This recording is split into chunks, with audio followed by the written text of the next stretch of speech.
Numbers, chapter 32. The tribes of Reuben and Gad owned vast numbers of livestock. So when they saw that the lands of Jazer and Gilead were ideally suited for their flocks and herds, they came to Moses, Eleazar the priest, and the other leaders of the community. They said, "Notice the towns of Adaroth, Dibon, Jazer, Nimrah, Heshbon, Elealeh, Sibmah, Nebo, and Beon. The Lord has conquered this whole area for the community of Israel, and it is ideally suited for all our livestock. If we have found favor with you, please let us have this land as our property instead of giving us land across the Jordan River. Do you intend to stay here while your brothers go across and do all the fighting?" Moses asked the men of Gad and Reuben, "Why do you want to discourage the rest of the people of Israel from going across to the land the Lord has given them? Your ancestors did the same thing when I sent them from Kadesh Barnea to explore the land. After they went up to the valley of Eshcol and explored the land, they discouraged the people of Israel from entering the land the Lord was giving them. Then the Lord was very angry with them, and he vowed, 'Of all those I rescued from Egypt, no one who is 20 years old or older will ever see the land I swear to give to Abraham, Isaac, and Jacob, for they have not obeyed me wholeheartedly.' The only exceptions are Caleb son of Jephunneh the Kenizzite and Joshua son of Nun, for they have wholeheartedly followed the Lord.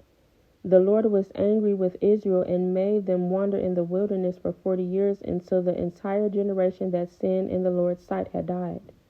But here you are, a brood of sinners, doing exactly the same thing. You are making the Lord even angrier with Israel. If you turn away from him like this, and he abandons them again in the wilderness, you will be responsible for destroying this entire nation." But they approached Moses and said, "We simply want to build pens for our livestock and fortified towns for our wives and children. Then we will arm ourselves and lead our fellow Israelites into battle until we have brought them safely to their land.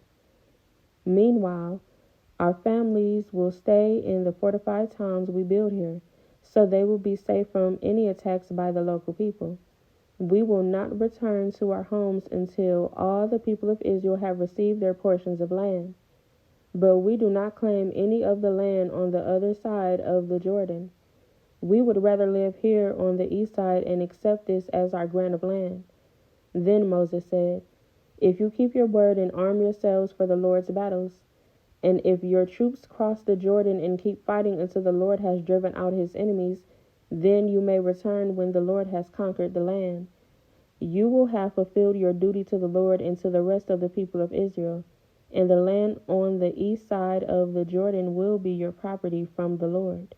But if you fail to keep your word, then you will have sinned against the Lord, and you may be sure that your sin will find you out.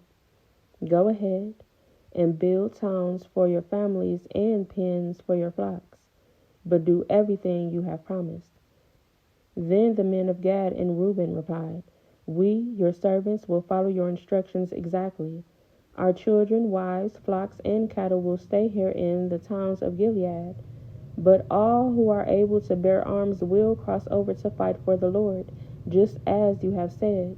So Moses gave orders to Eleazar the priest, Joshua son of Nun, and the leaders of the clans of Israel. He said, "The men of Gad and Reuben who are armed for battle must cross the Jordan with you to fight for the Lord. If they do, give them the land of Gilead as their property when the land is conquered. But if they refuse to arm themselves and cross over with you, then they must accept land with the rest of you in the land of Canaan." The tribes of Gad and Reuben said again, "We are your servants, and we will do as the Lord has commanded. We will cross the Jordan into Canaan, fully armed to fight for the Lord, but our property will be here on this side of the Jordan." So Moses assigned land to the tribes of Gad, Reuben, and half the tribe of Manasseh, son of Joseph. He gave them the territory of King Sihon of the Amorites and the land of King Og of Bashan. the whole land with its cities and surrounding lands. The descendants of Gad built the towns of Dibon, Adaroth, Aurora, Atroth, Shaphan, Jazer, Jogbehah, Beth Nimrah, and Beth Haran. These were all fortified towns with pens for their flocks.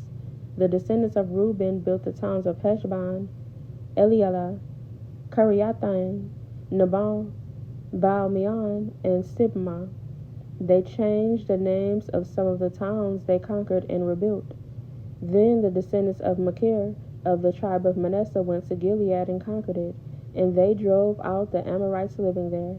So Moses gave Gilead to the Mecharites, descendants of Manasseh, and they settled there. The people of Jair, another clan of the tribe of Manasseh, captured many of the towns in Gilead and changed the name of that region to the towns of Jair. Meanwhile, a man named Noba captured the town of Kanath and its surrounding villages, and he renamed that area Noba after himself.